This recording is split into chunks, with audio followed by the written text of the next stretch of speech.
Herzlich willkommen bei Kochen und Backen mit Mel und Mo. Wir machen ein Speck-Käse-Croissant.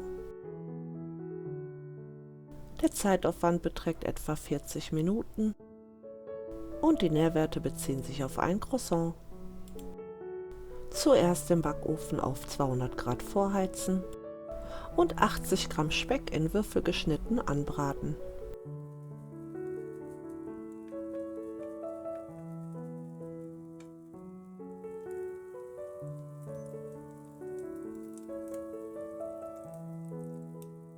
...375 Gramm Blätterteig doppelt legen und in Quadrate schneiden.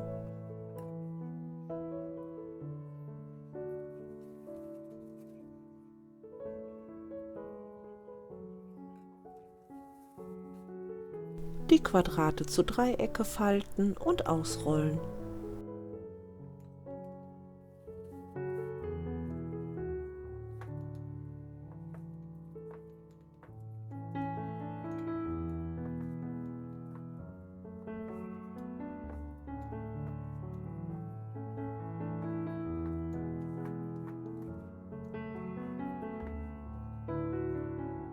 Dann jedes Dreieck mit 10 Gramm Pizzakäse belegen.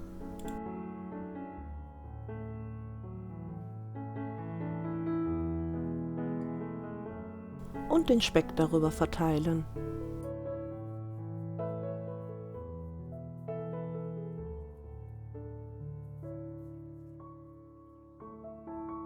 Dann aufrollen und das Croissant formen.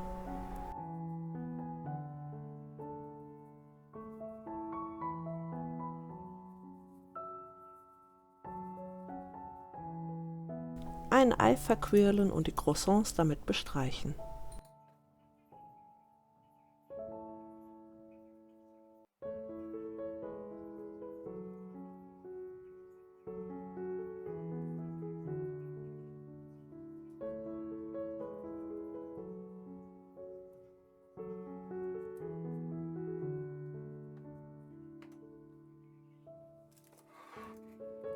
Mit 20 Gramm rohen Schinken,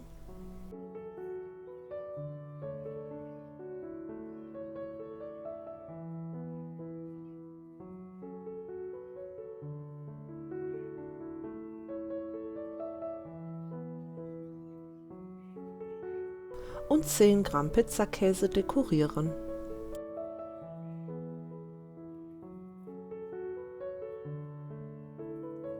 Und danach 20 Minuten backen. Teilt unser Rezept mit euren Freunden und Familie und schaut euch noch andere tolle Rezepte von uns an. Danke!